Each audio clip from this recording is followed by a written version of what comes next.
Hey everybody, how's it going? Going live here. Matt Deutschman, obviously, the author of When You Think a Monster's Lurking, most recently, and When You Hear the Thunder Rumble before that. I'm going to have a really interesting conversation today as I just help my friend Mike Zarkh here join the conversation. I'm going to be talking with a friend of mine from college, Mike Zarkh, who we recently reconnected, and he's got a really cool business that he started that is all about children's books and getting children's books into the hands of kids. So it's a really cool business called Story Captain. And let me just invite Mike here. He'll be right with us. So I'm going to just share a couple quick updates. Here he is. Hey, Matt. How you doing? Doing well. How are you? Doing great. How's everything going? It's going really good. Well, I've got my my Story Captain. My Story Captain box here. So we'll do a little unboxing in a little bit. Thanks for joining me today. Yeah, no, it's really good to be here with you. Yeah. So yeah, we've just been in an effort to kind of promote good work in the children's book realm to the community of parents like us who are interested in finding good books and finding good things to read with our kids. I've been doing these author talks where I'll talk with a fellow children's author just to kind of like learn about their story and learn about how they come up with their ideas for their work, and then help promote their work by reading their books, do some story times. Wanted to definitely have a conversation with you because I love what your business Story Captain is all about. No, that's great. I really appreciate that, all these talks that you're doing, and I appreciate you having us here today. We're so excited to tell our story as we've been doing the prior couple of months. So yeah, excited for another chat with our audiences today. Yeah, so tell me all about it. How did you come up with the idea of Story Captain, and what is it all about? Sure. So for anyone who doesn't know, Story Captain is a company that I founded last year, and the aim is really to bring great stories to parents and children. And we aim to do that with books uh, that broaden horizons, that expose children to new ideas, to different cultures, but do in a way that is still approachable and relatable. Because oftentimes when you introduce a new concept, when you don't know a lot about, it's difficult to grasp that concept, especially for a young child. So in terms of how we actually operate, we're a monthly book subscription company for children between the ages of 0 and 7. And each month, our subscribers receive a box in the mail, like the one you held up, that has either 2 to 3 books in the box, depending on the club that you're in. And the box and all the books in the box are themed around a particular subject matter. And the broad categories are places, cultures, and times. So currently we have 2 clubs. The first club is called Wobble Captain, and that is for infants and toddlers, so between the ages of 0 and 3. And those are board books. Each box includes 3 board books. Mm-hmm. And the other club is the one that you currently have in your hands, and that is the Curious Captain Club. That's geared towards kids between the ages of 4 and 7, and those are all picture books. Mm-hmm.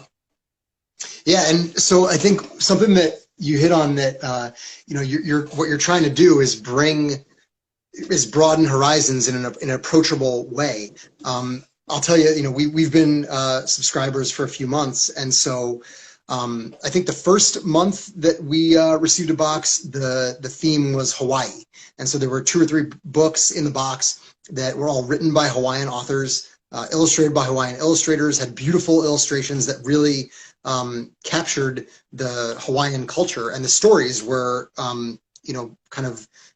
were derivative of like Hawaiian folklore.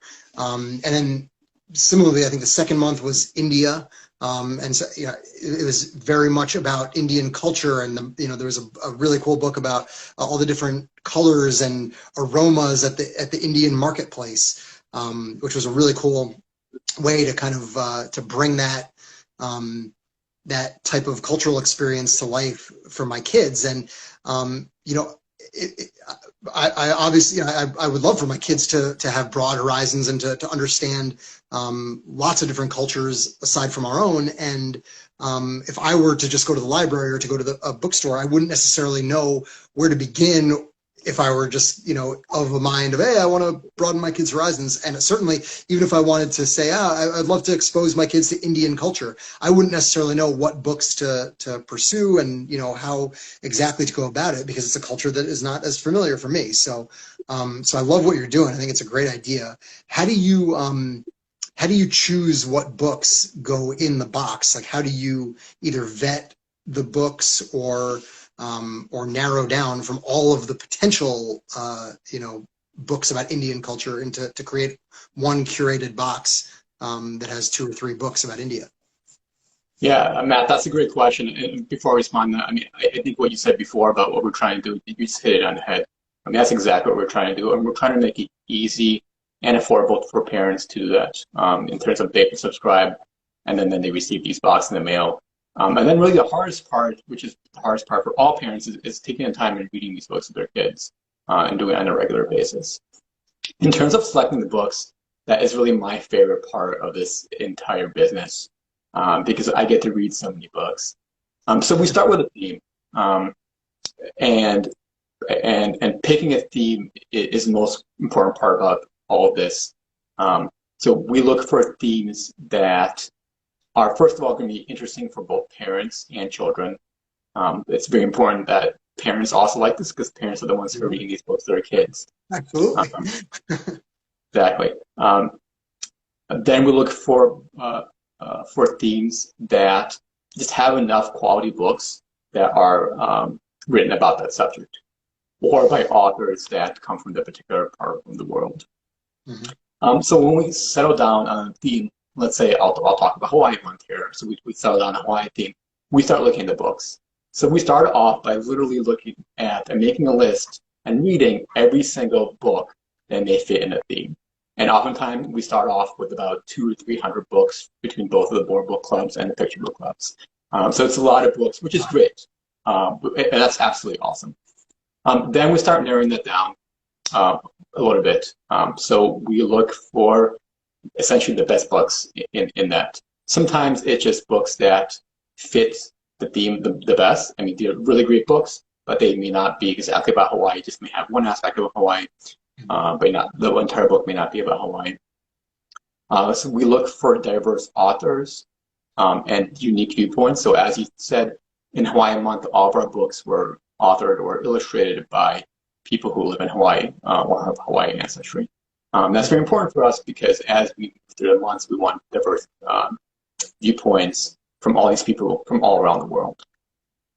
And then lastly, I mean, we look for great stories. I mean, I don't care what type of book it is. I see a book that my child would want to read and want to read over and over again. So that's probably the most important part in all of this. So when we kind of narrow it down a bit, that's when we take our books to our advisors. And our advisors, it includes a children's book author who helps us really dig into the language to see if a book is well written. And includes people, includes other parents who opine if it's a book that they would want to read to their kids, and if their kids are interested in hearing that book over and over again. And it also includes experts in that subject. So if it's Hawaii, it would be someone with ancestry or someone who lives in Hawaii. Oftentimes we contact an author of a children's book in Hawaii, and we have them help them on our journey in terms of compiling kind of the books that will fit into that month. So then we take all those opinions from the children's author, from parents, from quote unquote experts in that particular theme, and then kind of we narrow it down to 2 or 3 books that show up in our subscribers' mail every month. I love it, and that's, I mean, that's the most fun part, and we're going to do that in a little bit. My daughter hopefully will be here to join us. She's got a very busy schedule today, you know, the life of a 3-year-old, but hopefully she'll be here to be able to join us and do a little unboxing together. Um, I think one of the things that you said there about, you know, you have to make sure that it's enjoyable for the parents to read too, because any parent of a young kid, you know that it's not like you read the book once and then you put it down. I don't know if I'm alone in this or if other children's authors maybe feel this way who have young children, but I'm sometimes sick of my own books because of how many times you have to reread over and over and over again every book that you read with your kids. So yeah, you've I could attest from the couple boxes that we've opened thus far from Story Captain, you've done a good job of picking books that we parents don't mind rereading over and over with our kids. So that was a good job of vetting from that standpoint. Tell me about your story. How did you decide to start this company? I know that you know this isn't like we went to college together. This is certainly not what you or I went to college for. Yeah. You know, so what prompted you to leave your other you know, avenue of employment and pursue Story Captain full time? Yeah, for sure. For me, this journey started probably like it did for you. It started with a daughter or a child. And when, like a lot of new parents, when my daughter was born, I was obsessed about reading everything I can and figuring out what I can do to help her learn and grow. So I actually looked into the research and I read the books, and the books unequivocally said that the most important thing that we as parents can do to help our child grow and learn is to read books out loud to them, other than keeping them healthy. So, you know, I took that, and I want to help parents. I want to help them. I want to help make that easy and fun for parents, and that's where the idea of Story Captain came. You know, I want to get more books in the hands of children, and I want to make it fun. Um, and that's kind of where the idea of a subscription box came along. Subscription box are easy because you get a box in the mail each month. They're fun because your child gets to unbox something. It's a gift that they get each month. Our boxes come in this, as you saw, these bright orange boxes that are easy for little kids to look and react to. And there's a surprise element. So you don't know what's coming in each box. Mm-hmm. We purposely don't reveal our future themes. Some of our prior themes are on our website and on our social media. We purposely don't reveal our older themes. We also don't reveal which books are in the box because we want to keep that surprise element for both the parents and the kids. Sure. Go ahead. No, I agree with that. I think that surprise element has been really cool for us because like when we get the box in the mail, it's almost like, you know, we don't always know exactly when it's coming. So then when it arrives, we're like, oh, that's so cool. You know, it's a surprise. And then like, I wonder what's in it this month. I wonder what kind of books are in it this month. So and it's a good way, I think, even for families. You know, my kids are 5 and 3, but it's a good way for families of even younger kids, of babies, to start to build a library, right? Because you know, maybe you get a lot of gifts or you go to the store and you buy some books, but it's a fun way to, you know, to start to accumulate more and more books to, again, read over and over and over again with your kids and you know, have some different perspectives and just unique. I mean, you know, for me, you know, again, to use the example of Hawaii or India, I wouldn't necessarily go to the store and say, hey, we really should buy 3 books about India today, and then take them home and learn more about India. I mean, you know, and if I did, I wouldn't know where to start. So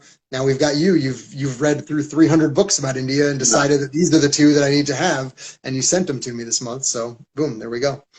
Yeah, no, and I want to echo. I mean, all those were great points. I just want to echo the point about building a library. It's so important for our children to have a library. It doesn't even have to be big. But it's something that they have. Often, it's best if they have it in their own rooms, and it's best if that they can have possession and ownership over it. That's how we build a culture of books in our household, where our kids are proud of the books that they're reading. They're proud of the new books that they get, as gifts. They're proud about giving books. They're proud about receiving books. They want to read the books multiple times per day. So that is the goal of the company is to get kids to that point where they care about books, but also there's another element of broadening horizons. Of not only are they reading a book that they like, but they're also understanding different cultures and understanding different people. Sure. So, Story Captain startup, obviously, how long has it been? It's been less than a year, right? Since you. Exactly. We launched in November. So, so it's been a few months. Not even 3 months. So, well, congratulations. That's awesome. And so I didn't even realize. I guess I've been a subscriber since the beginning. So I'm proud of that. What's as a startup and as a founder and working on this, what's your main focus right now in building up the company, and what's your vision for the future of Story Captain? I'm sure that with a really bold, large vision of helping cultivate reading and library and broadening horizons and cultures in the home, that I'm sure you have other things kind of in store, kind of working around in your mind for the future as well.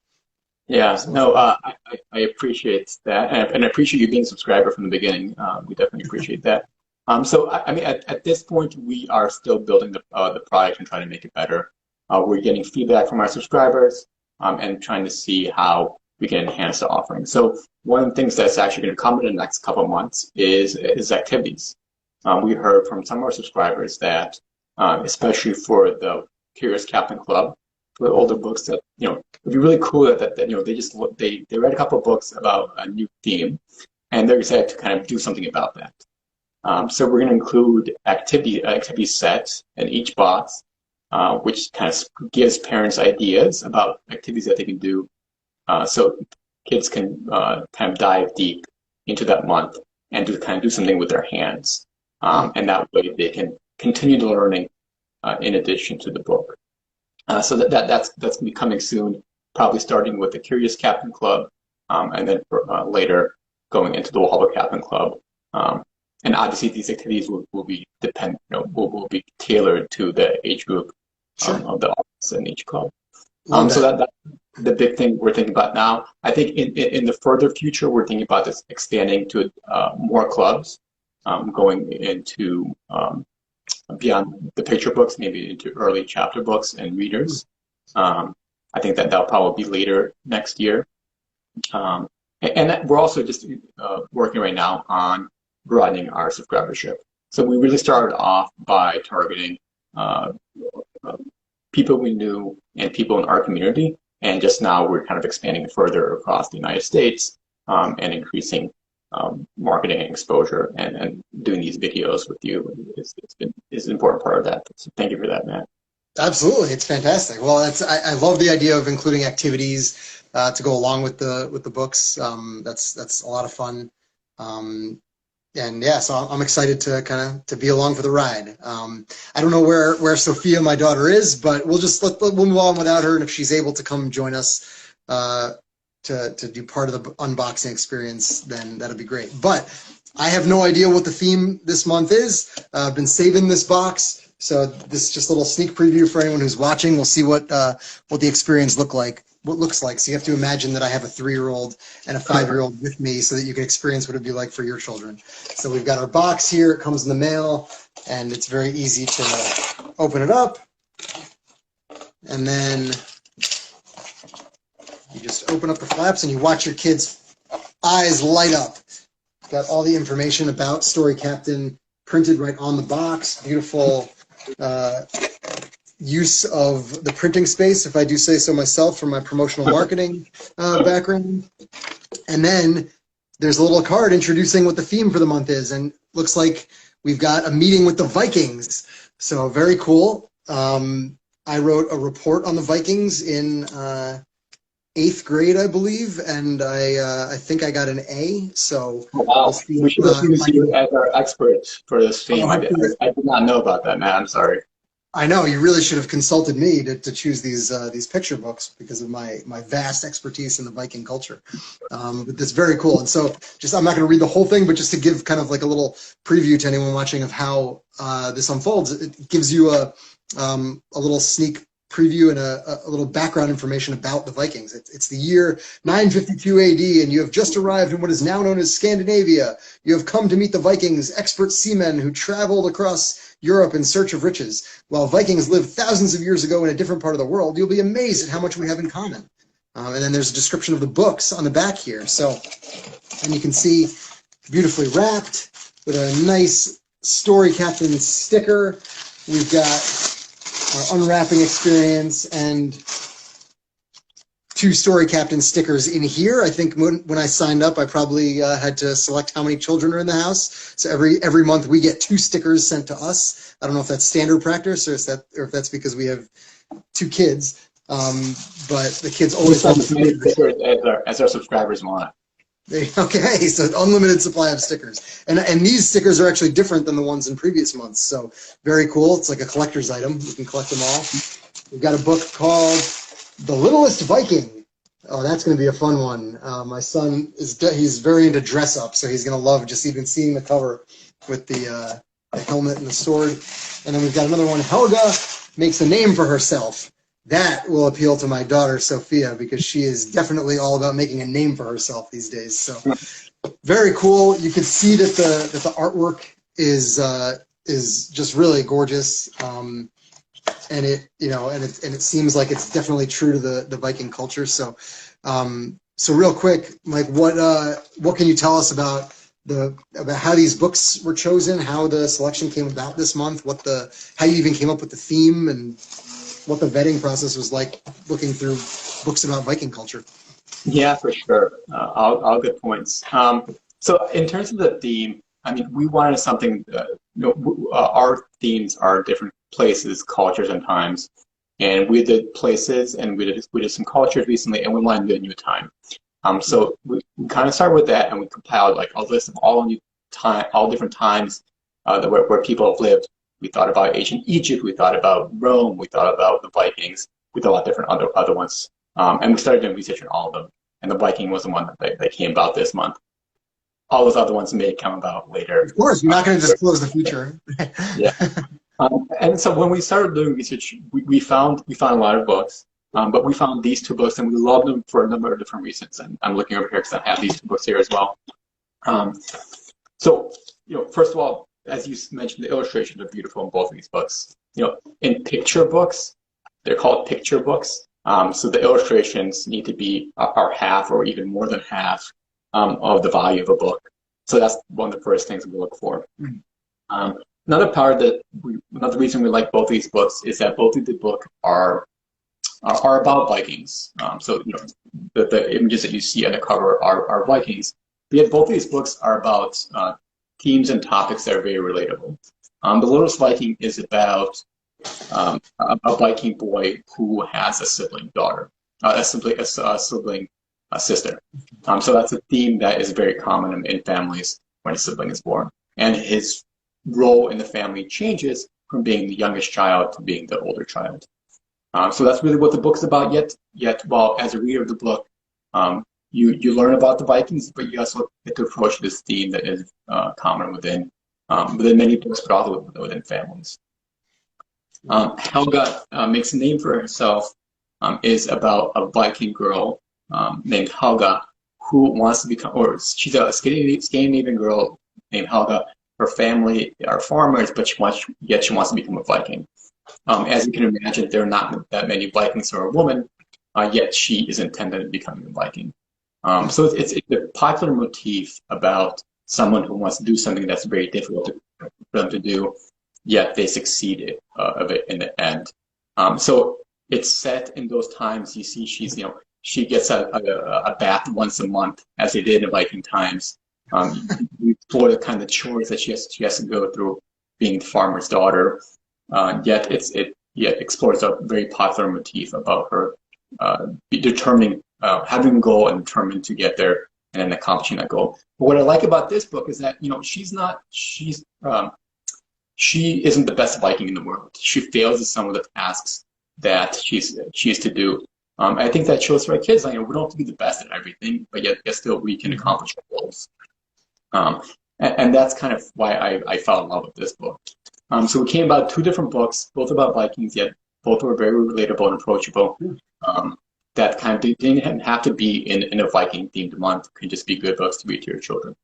Right. Well, and that's what I love about the concept and the vetting process that you go through, that it's not just a Viking book for the sake of completing the theme. There's the message behind it. There's the the story that it tells. It still has to be a relatable story. So love the work that you're doing.